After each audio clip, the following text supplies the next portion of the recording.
Now let's get it started. Let's get it started. Play ball! Manchester United lost yesterday on penalties against Grimsby Town.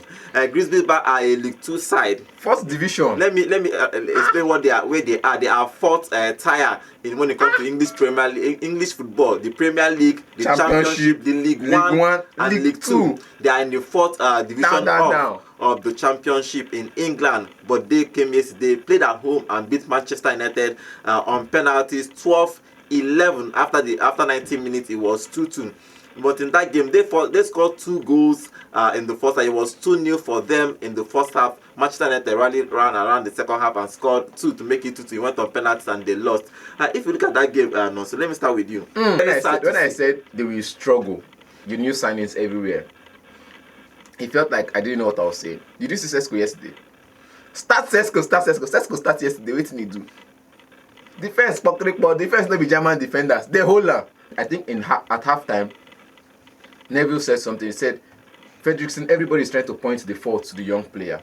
But the thing is, the other players in the team are not shooting in. And I'm the boy did not do any mistakes. The goals was on Onana's fault. No, wait, calm down.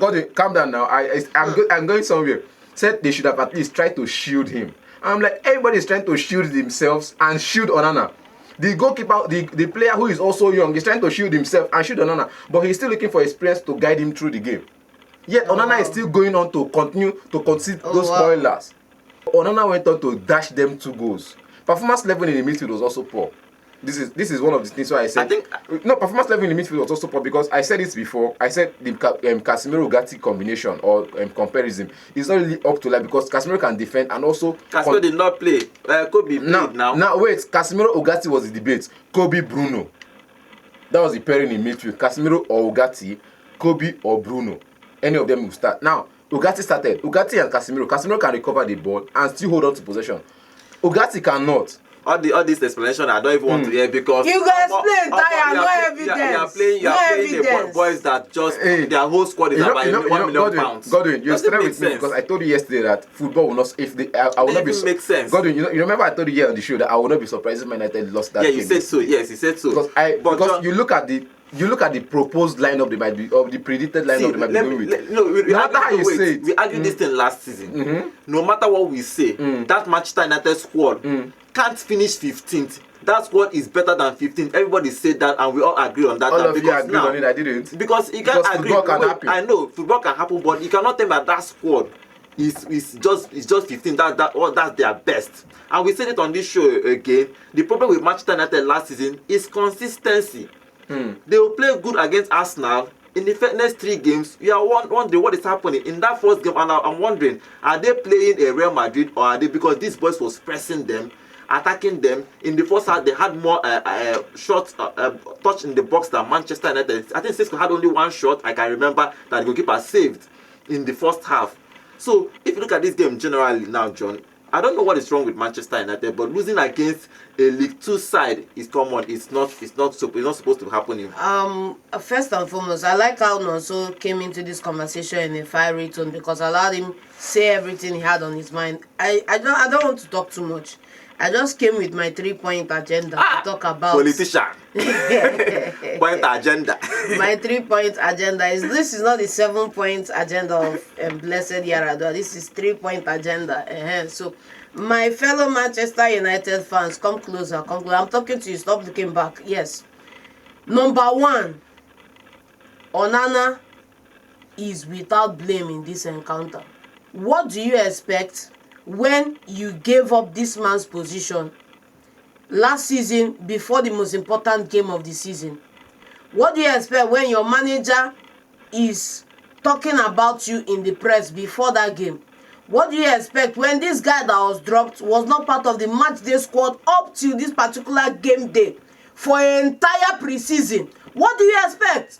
This is the best goalkeeper in the Serie A coming to Manchester United with the worst defense in the Premier League last 2 seasons or last 2 seasons. Now, having seen Bayenda go and give another stinker out there, you now rush back to this man who has been fit who you froze out of the entire team. Now coming to that midfield now, the same Kobe Mainoo that has been frozen out of the Manchester United team is the one you now default to against Grimsby. You cannot keep undercutting your players and expecting them to bail you out when it matters most. This was the same mistake Erik ten Hag made. This is the same mistake this man is making right now. Coming up to the attack, I will still say the same thing. Sesko that was signed for how many weeks now? You have not given this guy a starting bet.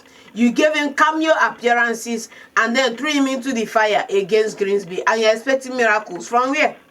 From where? The guys that were supposed to play behind him, MBEUMO, Cunha, you put Diallo in that wing back position. Diallo's performance yesterday, I was not impressed. You can say what you want about that. I wasn't impressed about that. Even if you play your second 11, it's enough for you to beat a League 2 side. If you play the academy graduates, all of them, no put in first team footballers. If you play the academy graduates, you might still be able to get a result out of this game. And it's like I said, squad rotation is something you cannot excuse. You cannot say you're not supposed to play. In the last 2 games, Ugarte started from the bench. Mainoo didn't get minutes in the last game against League 2. You started them against this one. Now this is to tell the fans that are saying start this guy.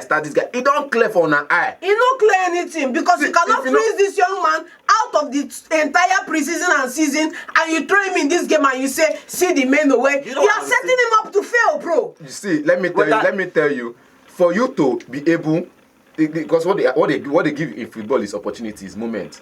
For you to be able to displace the person who has that position on your opportunity. If they give you 5 minutes, you deliver.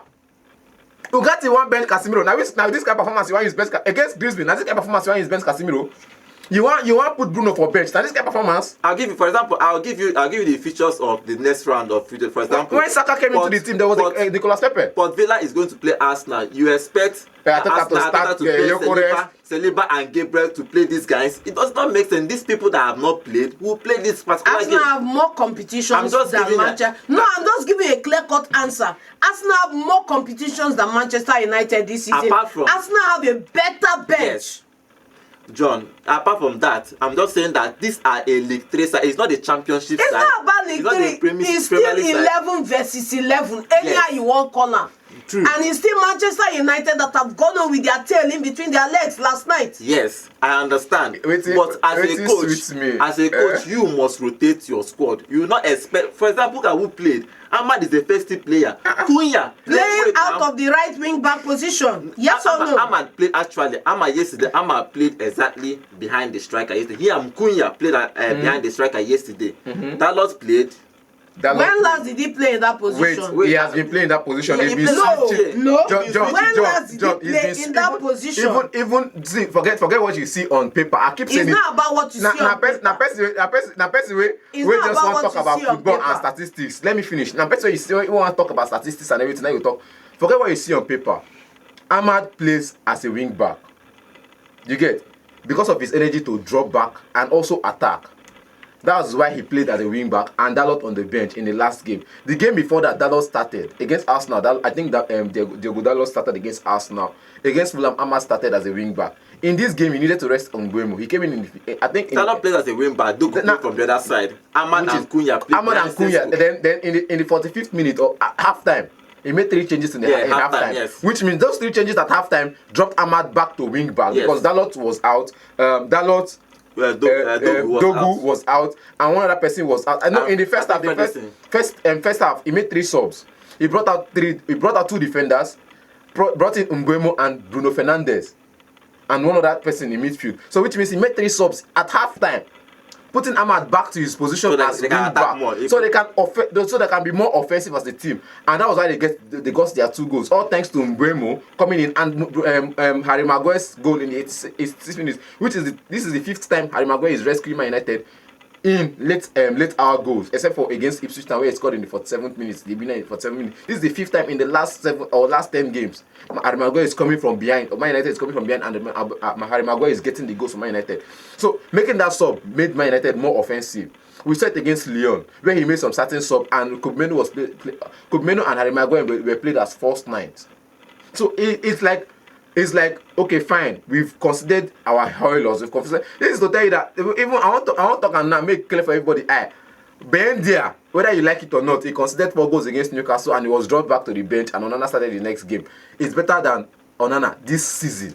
Well, Onana has been for me. How many games where Onana don't play where they don't buy their better? One. This one is enough. It's not enough, bro. What I want to say is that whether we like it or not, Manchester United needs a good new goalkeeper. They cannot be doing this. They should go and buy that prospect they want to buy from Belgium now. Let their suffer continue. In this particular game, Onana was fourth in 2 goals, and whether we like it or not, we are playing a League 2 side. Anybody at the Premier League, look at other Premier League games that happen. Everton beat their own, I think 4-0. Brighton beat their own 6-0. Brighton I win 6-0. Everton beat, I think 2 goals, won their own 2 goals to 0. Starting Cunha, Sesko, and Diallo.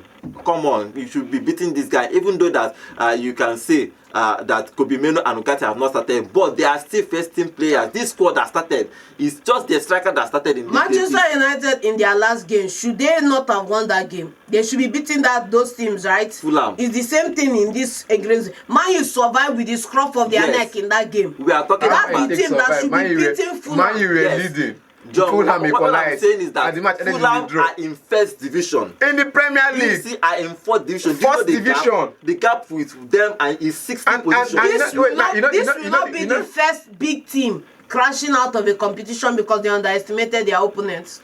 It has happened to Liverpool, it has happened to Arsenal, it has happened to all the big 6, and it will still keep on happening because you keep on underestimating the opponent. What would it have taken Manchester United to start with the team that played in the second half and then make those changes after you've secured the game? Well, this is carabao because you believe that the team that started will get the result. See, Sesko you bought for 70 million. Cunha you bought for 65 million. Amadiello is your superstar. It's not by money. Wait now. Dogu is somebody you bought. He plays in the Premier League too. Playing well. Dalot plays. The only player that probably in the last few games have not played first team football is Ugarte, Meno, and Heavens. Onana. So you know what I'm trying to explain now. No matter how you say it, this thing that Manchester United feel dead is still 100 times better than their opponent. Why they no win? Why they no win now? They should be winning. If they are still 100 times better, why they no win? See, I don't understand how football works. But blaming the coach for making these changes is not even it's not even a problem because this team is enough. They can lose, yes, but you cannot blame. I'm blaming Amorim because Amorim is the coach. He needs to take responsibility of any loss, and he took responsibility. I think part of things that probably they need to fix first. I think Amorim needs to fix is the confidence. I'll give you an example. There is no way you are playing the penalty. Do you know that Sesko played the 10th penalty in that game? I don't know why he's hiding. Probably he don't say I don't want to play until everybody was scoring. He has to go and play. He played the 10th before the goalkeepers took the penalties, and Amorim was there sitting down as like a 5-year-old boy, bending down, and he didn't even watch the penalty. Sometimes you need to show character. You need to show come on guys. Why do you buy a 70 million naira striker? I said naira, 7 million pound striker, and he's taking your 10th penalty. Where it's small boys, all your defenders took penalty before you took. It showed that the team is lacking confidence. Someone need to first fix the confidence of. I think generally, the confidence generally. It's going to start from the coach. The coach need to show that the way he was sitting yesterday, he didn't actually. He was just sitting down, only him bending down. Yes. As if he's like he usually in that his normal position. As if he is a 7-year-old boy. Position. I think it starts aura for a coach, for example, because if you look at this Manchester United, they are a good squad, but something is wrong. If you ask me, I think that they have a spiritual problem, but I know the pastor, but they need to start fixing something, either from the confidence or the way they play football. But let's see what happens in this carabao. Manchester United lost yesterday, and they are going to be a very, very huge team for them. They are going to start building that team from scratch. Remember, they bought spent almost 200 million pounds on players, on strikers, and they are still struggling to win games. As I said before, the problem for Manchester United is they have to find consistency. You don't play Arsenal and you struggle against Fulham and you struggle against a League 2 side. It does not make sense. Keep playing well. Then if the results will come, like Ateta used to say, yes, if you keep playing well, results will always come.